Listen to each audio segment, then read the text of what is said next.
aren't you? Oh, no.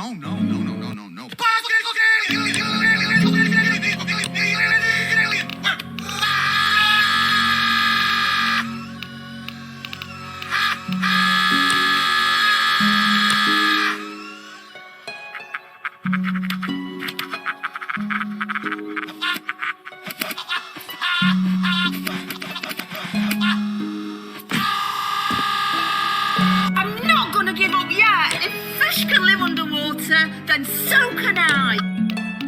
Hey, yo, buddy, you want this cheese full? Oh my God! Hey! Cut it out! Cut it out! I just wanted to know if you wanted the cheese. Easy, crunchy satisfaction. I want to be the fastest dwarf in the world.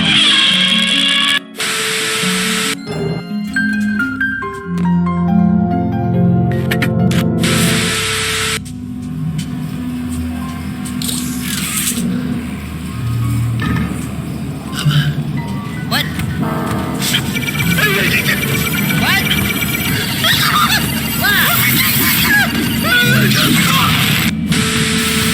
Oh, these are pretty cool bananas. Alright,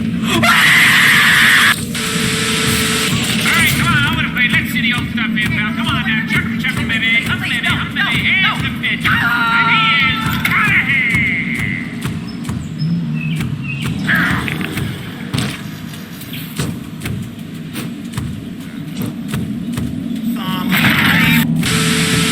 You're a cute one. Do you like squeaky toys? Not yet. Are we there yet? Not yet. Are we there yet? Not yet. Are we there yet? Let's play. Where we are. Congratulations. On the worst dish in this competition so far.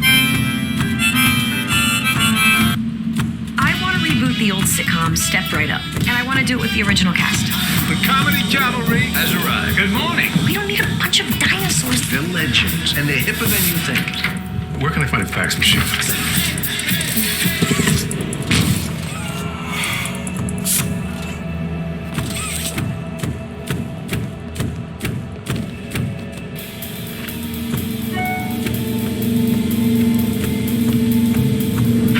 When the stakes are high at work, your tone matters.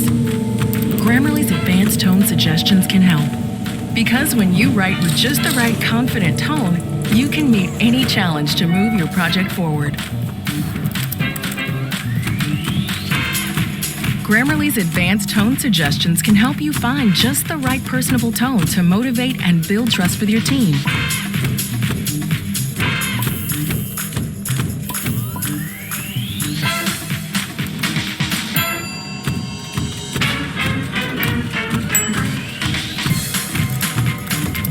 Grammarly's advanced tone suggestions can help you find just the right positive tone to close that important deal. Yes, getting the tone just right can help move your project forward when you write it just right. Click the blue button to download Grammarly today.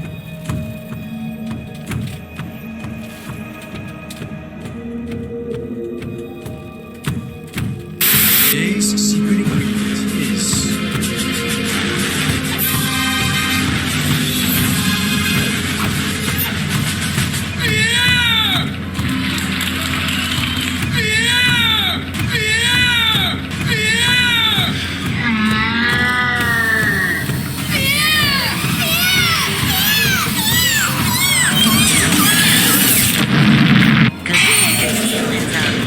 Chocolate? Chocolate? Did you say chocolate? Yes, sir. With or without nuts. Chocolate? Chocolate!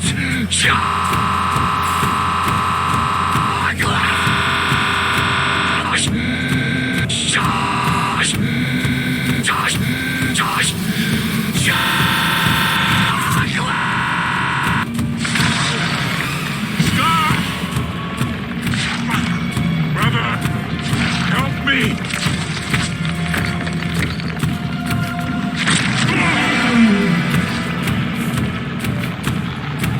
Long live the king.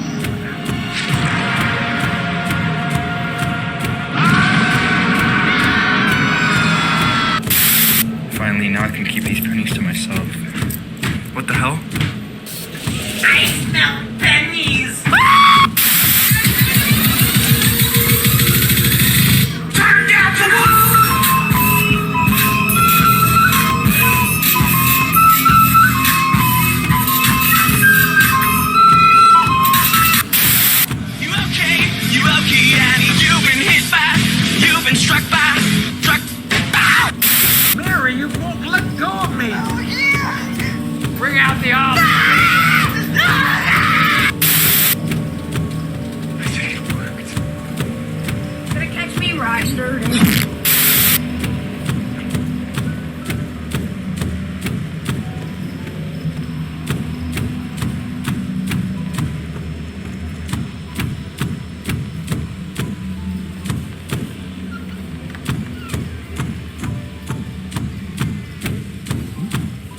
Hello. I'm going to eat you.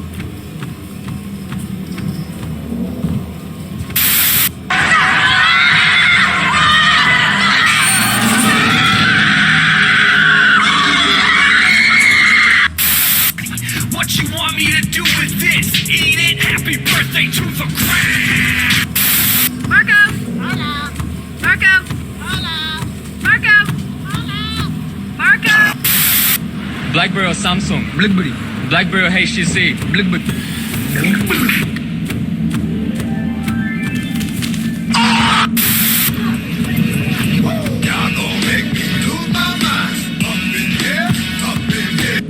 Your hot dog tastes like a piece of wood. Who you gonna call? Ghost Mustard! Yeah. Just a second. We're not.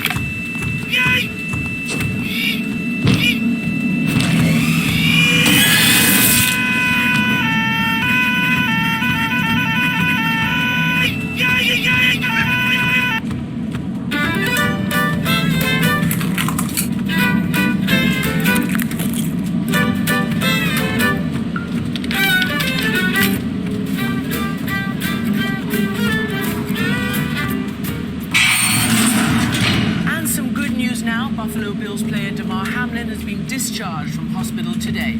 His collapse and cardiac arrest on the football field last week has put safety in the NFL under the microscope. And our next guest certainly knows a thing or two about football injuries. Nate Jackson played for the Denver Broncos for 5 years before injury ended his career back in 2009. He spent his retirement raising awareness of the dangers of the game. His memoir, Slow Getting Up, is an eye-opening account of what it's like to be a professional athlete who both inflicts and endures pain. Here's what he told Michelle Martin. Thanks, Christian. Nate Jackson, thank you so much for joining us. Happy to be here. Thanks for having me. So obviously people who follow football will probably know you. You wrote a wonderful, a very attention-getting, and frankly fairly graphic memoir about your time in the NFL called Slow Getting Up. But for people who don't follow football so closely, could you just tell us a little bit about what your job was? I mean, you retired, you spent most of your career with the Denver Broncos, you were a tight end. Yeah. What does that job entail? So I was the tight end for 4 years and a wide receiver for 2, so a total of 6 years with the Denver Broncos. I came into the league as a wide receiver, just wanted to catch passes and get the glory and score touchdowns. And I did that in college, and then I got to the NFL, and you realize that there's a bunch of other dudes who have the same plan.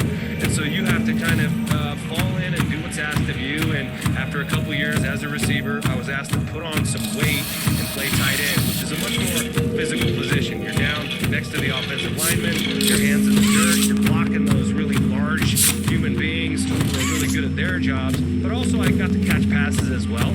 But I was this core special teams member at kickoff, return, punt, return. But that switch to tight end made me a lot more intimate with the physicality of the game because you're down there with those big bodies and you're hitting almost every single play. So had my share of injuries, and when I stopped playing, I wanted to write about the reality of the NFL. I love football. I always have, and I still do. But there's the other side of the coin that a lot of people don't get to hear about, don't get to read about. That's what I wanted to bring to people, and that's why I wrote the book. And something you wrote about in the Atlantic is that there's a lot of inflicting pain and there's a lot of Right. because as a receiver, you're a target, right? Yeah, the defense is coming after you. They want to hit you, they want to hurt you, they want to dislodge the ball from you. But it's about equal inflicting pain and absorbing it. And from a very early age, I didn't start playing football until I was in high school. My parents wouldn't let me. I wanted to at an early age, but they knew it was dangerous. And so they told me that I can't play till I'm in high school. They were hoping that I would lose interest in it. I didn't. As soon as I got to high school, I signed up and got out there and put on a helmet, put on shoulder pads.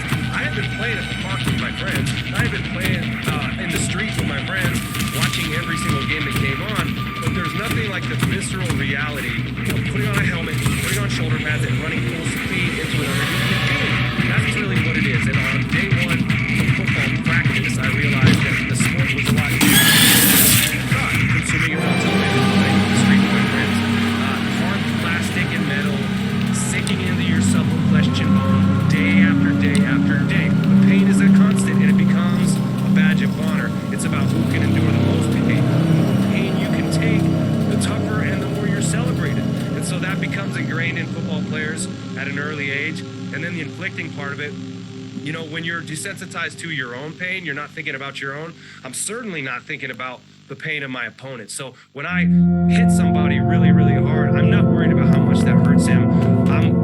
I feel good that I'm doing that part of it as well. One of the reasons that obviously we're talking to you right now is that just horrifying scene that the football watching part of the country took in. Monday Night Football, players and Bills literally went into cardiac arrest on the field, had to have life-saving intervention on the field.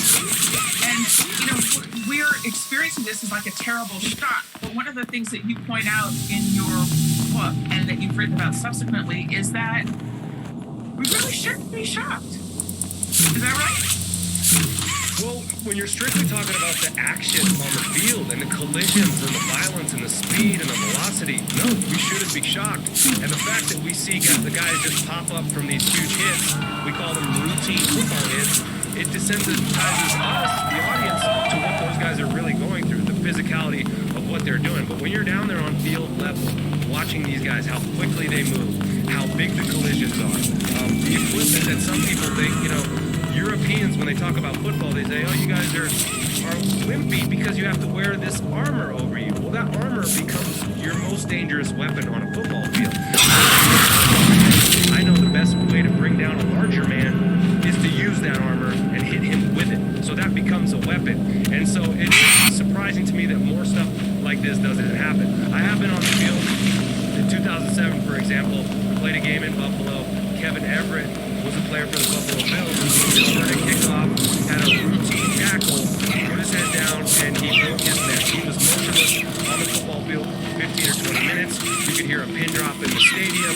They brought the ambulance out, stabilized his neck, got him in the ambulance, and they drove off. And no sooner was the ambulance out of sight in the tunnel than that murmur started again in the crowd, that anticipatory football crowd murmur. They were ready for the action again. And sure enough, the whistle blows, and you're right back at it. So I think that's what was unusual about the game we saw last week, was they actually stopped play because of the reaction of the teammates. You saw those guys circling their teammate who was, they were administering CPR on this guy, and they couldn't control their emotions. They were sobbing on a football field, which to me was the biggest surprise, because when I go out there on a football field, I believe I'm Superman. There's nothing that can penetrate my game day armor, and not even the injury of a teammate and the things I've seen, you still snap back into it and play football. That was a terrifying scene because of the way his teammates reacted, and the two coaches rightly said, hey, we're not going to go out there and play the game. The game is over. So maybe that means we're evolving. Maybe that means we are learning. This happens, frankly, routinely. People either lose consciousness or they're clearly hurt. They take, hard hits, even routine hits, very hard hits. You sometimes hear it. Some of the players are like, and hear them crunching. And so what do you think has changed? Like, why do you think it is that this particular moment, this particular event was so shocking both to the players and to the audience, such that they did have to suspend the game? Why do you think that is? I believe it was because of the CPR that was being administered. Typically, a guy, breaks his neck, but they're not doing his chest to try to save his life. It was clear to these guys around him, his teammates and his coaches, they believed they were watching their friend die on the football field because his heart literally stopped. And I think that was such a frightening situation for those guys, those coaches, those teams, that they decided they couldn't go back out onto the field that day. But, you know, both teams just played this last week, and both teams are playing in the playoffs. I'm not suggesting that you cancel the game of football. I think the virtues of football outweigh the problems. But, no, I think that injury was unique in that we all watched. It was on national television. All the eyeballs were there. The camera work is so detailed and effective. Guys get hit all the time in the head, and the camera doesn't catch them. They see stars or go out for a second in the camera and anyone talk about it. You know, you hear old-timers who played for 10, 12, 15 years saying every single game they would lose punches for a minute or two, or a second or two, and then snap back into it. So that's part of the ethos of the game. The NFL is trying to stop that. They've made a lot of rules to try to protect players from, you know, egregious hits and protect the quarterback or like a defenseless receiver. There's just some stuff that happens in the scrum that you don't ever see and that you can't protect. To me, it's about the medical attention they receive after the hit, after the injury, not pushing someone back on the field the next week. That's when it becomes and to me, you know, where you're out there working and you have a circle of doctors watching you perform, waiting for you to drop so they can give you immediate medical attention. Damar Hamlin's immediate medical attention saved his life. Same with Kevin Everett in Buffalo. And so that's very rare to get that kind of immediate medical attention. And I feel like that kind of obscures the reality of what some of these injuries actually are, because there's a window of time after the injury that's crucial. These guys always get treatment in that window. And to me, it obscures how violent this game really is. I think we as a country love the sport so much.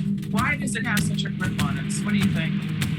I think it's a lot of factors. I think that the very reason that it's so dangerous and so violent is also one of the reasons that it's so popular. I think people are drawn to that sort of competition. The collisions, we talked earlier about that crunching sound. The NFL knows that's a marketable sound. They have a sound guy on the sideline with a big old satellite mic pointed at those collisions to get those pieces of sound involved in the broadcast, because that's what people come for. There's also the acts of poetic movement, the ballet out there, the peace that you find in the chaos out there. There's value in enduring pain, in getting through something you don't think you'll be able to get through. It's violent, but I push myself through it, and there's triumph and glory on the other side of it. There are very other sports that dance on that razor's edge like football does. I found a lot of value in enduring that pain, pushing myself to that distance. And, you know, I endured and saw a lot of pain on the football field. No pain was as great as the pain I felt when it was over for good for me, and I saw the game moving on without me. It was in my blood. There was no amount of pain or injury I wouldn't endure to try to chase this football glory, because the glory exists on the other side of that thing. If you can push yourself through it, something beautiful can happen on the other side. I think football fans appreciate that. The NFL is still incredibly popular, incredibly profitable, okay? But there are signs that parents, at least of younger kids, are taking this back to your folks.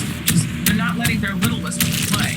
The youngest leagues, the leagues that serve the youngest players, is falling off. Is that the fact that there is some increased skepticism about the sport,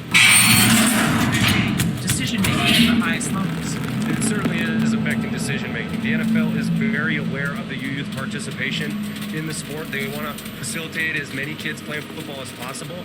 They started this heads-up tackling initiative a few years back to deal with a specific problem. Concussions for a while were more on the forefront of people's minds when that kind of dissipated. You don't hear as much talk about CTE anymore as when that was first discovered.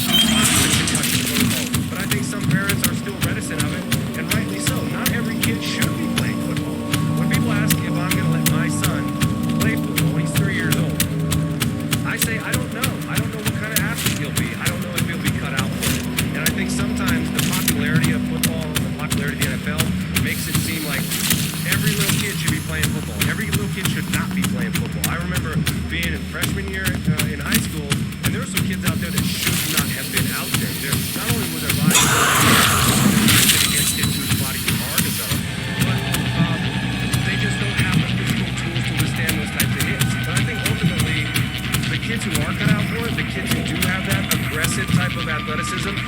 mentality, their bodies are built for it. I don't see a problem with letting them play football and in high school allowing them to go out and play the game they love and follow their dreams as long as the medical attention they receive after an injury is sufficient. That's the most important thing to me. If a kid gets a concussion and it's clear, don't let him back on the field.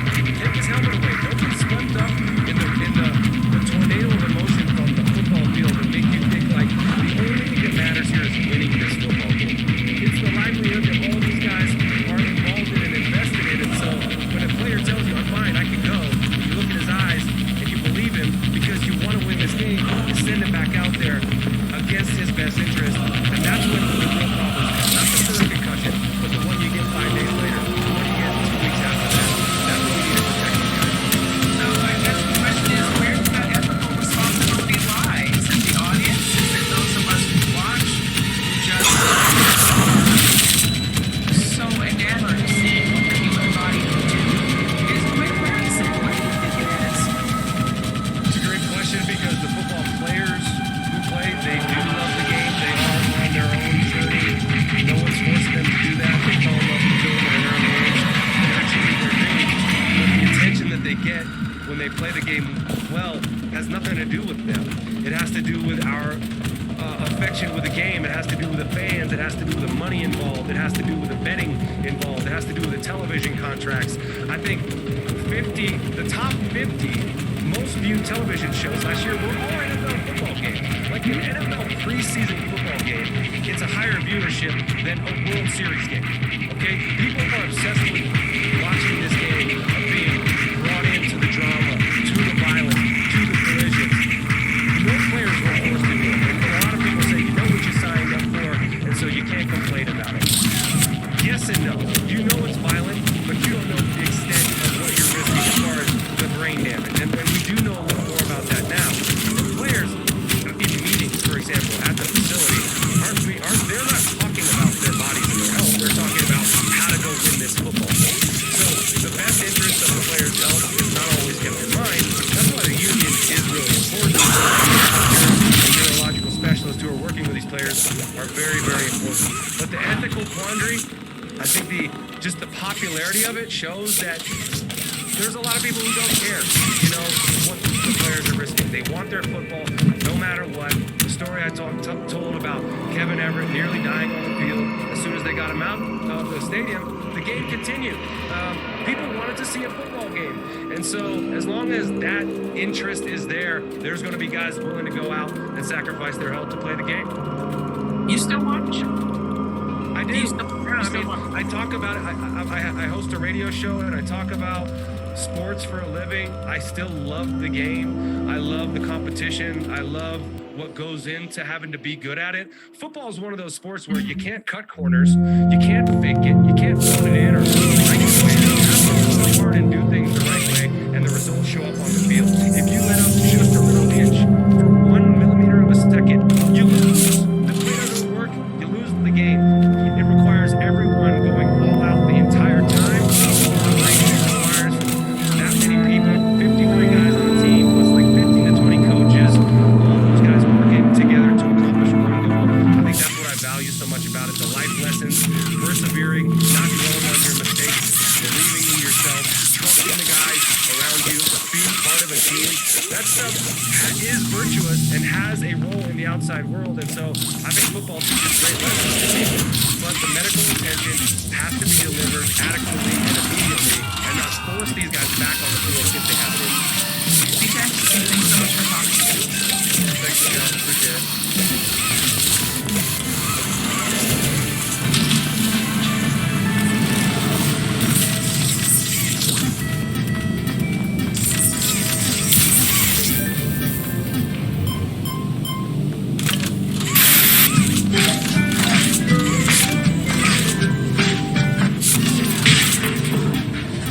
The entire time I knew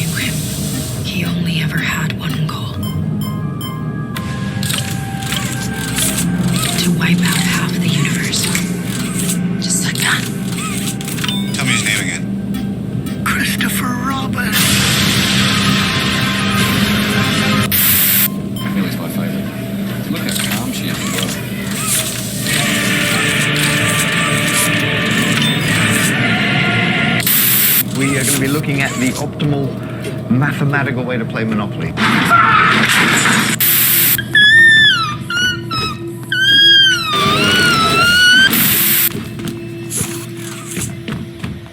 Hey, you're gonna wake the others. Instead of hearing music, you hear this. Deja vu, I just been in this place before. Do you like your new toy? All right.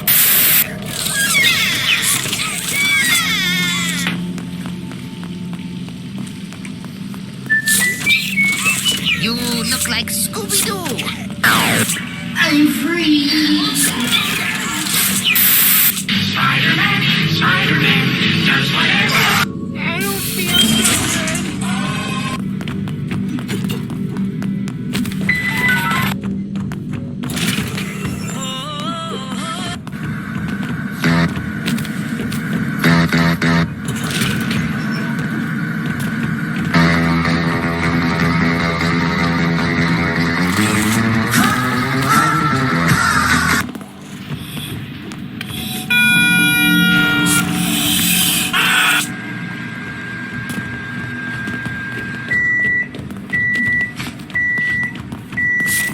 I just got pulled over. License and battle pass, please.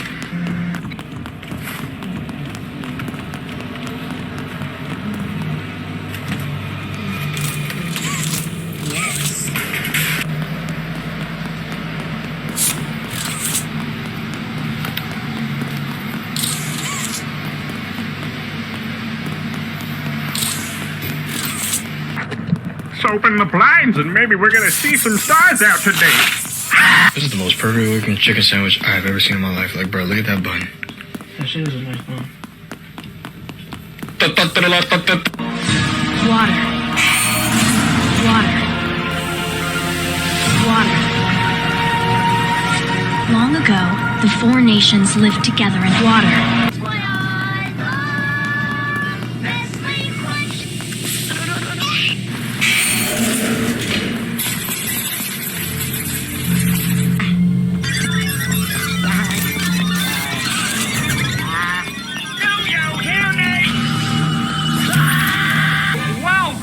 Did you know I can turn into a McDonald's? Let me see. Okay, I'm turning into a McDonald's.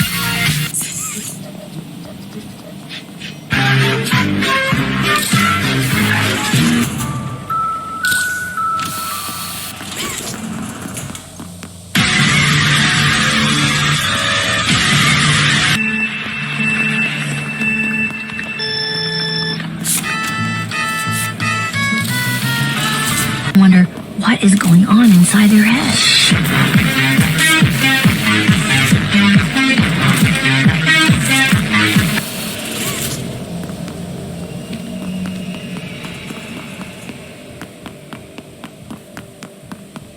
Quaker Instant Oatmeal has upped its game with protein. 10 grams of protein, heart-healthy whole grains, and so delicious you can see why these oats are the grain of all time. Quaker Oats, the super trusted superfood. Come on, Luke, you can do it. Yeah? Oh, I know. Yeah, I know.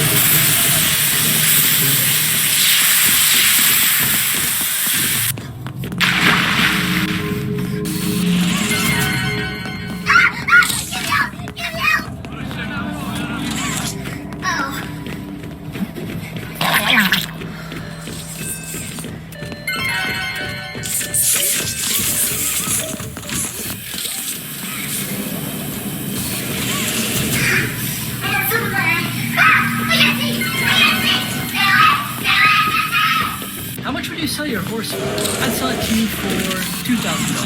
$2,000? Deal. Perfect. You can come and pick him up tomorrow. Hey, I'm here to pick up the horse. Unfortunately, the horse passed away. You know what? It's fine. Just give me my money back. I can't do that. I already spent it all. Okay, then give me the dead horse. Why? What are you gonna do with it? I'm gonna raffle it off. You can't raffle off a dead horse. Of course I can. I just won't tell anyone that it's dead. Hey man, what happened to the dead horse? Did you end up raffling it off? I sure did. I sold 500 tickets for $25 each and made a total of $25,000. Did anyone complain? Just the guy that won, so I gave him his money back.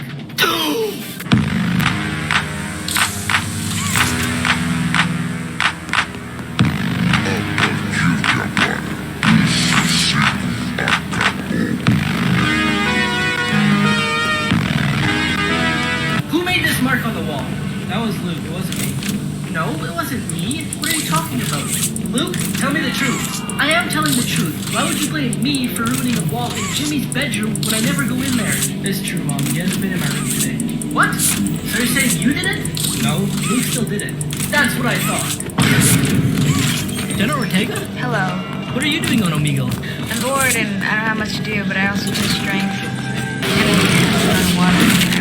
I know I'm gonna have to pee. I don't know if that's too much information, but Okay. so I was like, okay, well now might be a good time before I have to do that. Okay, yeah, makes sense. Yeah. I just have one quick question for you. What's your favorite movie that you've made? What's the favorite movie? What's my favorite movie that I made? Yeah. That's hard.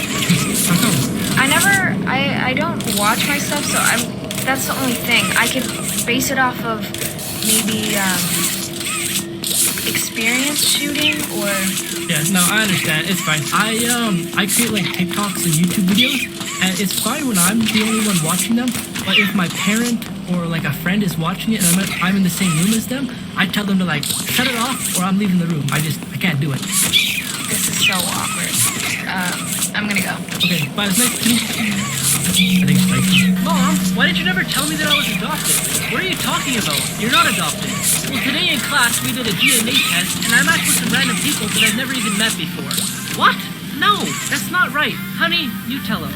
Tell him what? He's not our biological. What?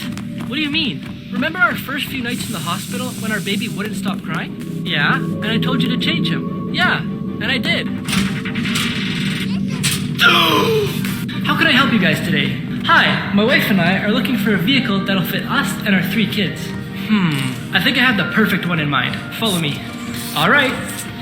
So this truck right here will fit a whole family without any problems. Oh, what's wrong? Well, it won't work for us then. Why not? Because our family has lots of problems. Luke, what does IDK and IDC mean? I don't know, and I don't care. Excuse me? Also, Mom, what's for dinner? I don't know, and I don't care. Unfortunately, I have some bad news. You only have until 2050 to live. Oh, that's like 30 years. That's enough time to travel the world, get married, and have a family.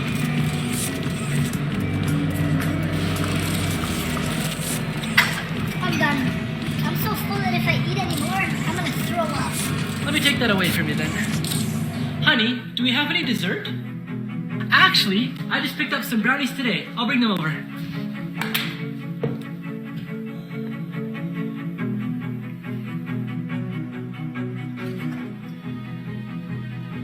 I thought you said you were full. I was.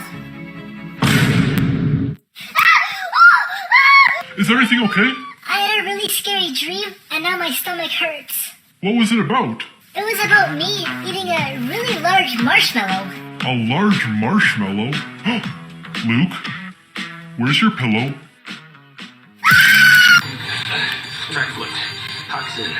7, 6, 5, 4, 3, 2, 1, 0.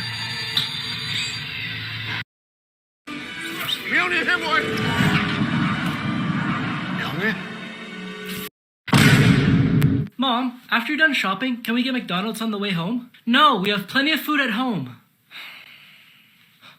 Hey, can you ask Mom if we get McDonald's on the way home? Okay.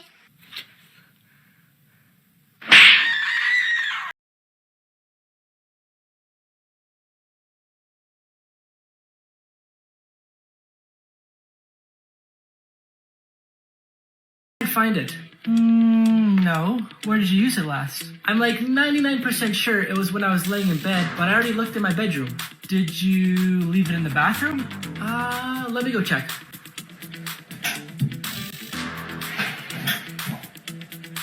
Nope, not there. What about in your car?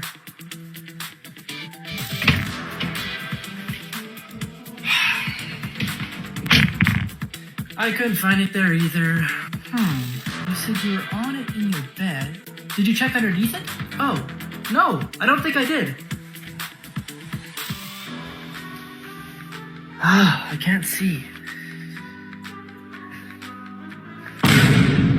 Yeah, come on, pass the ball. Come on, pass it. I'm open. Hey, Mr. Lou, how's it going? Luke, long time no see. What are you doing here? I'm just here to pick up my younger brother from basketball practice. Oh, well then follow me. I'll unlock the door for you. Oh, thank you. I just need to buy some towels, then we can go home. Can I go look at toys? Yes, but I'm not buying anything for you today, okay? That's okay. I just want to go look. Okay, once I find the towels, I'll come to the toy section. Are you ready to go, Luke? Mom, look. No! No, Mom, you don't understand. This slingshot is really rare and there's only one in stock. I told you, I'm not buying you anything today. Please, Mom, I'll do anything if you buy this for me. I won't get another toy for a long time. No, now put it back and let's go home.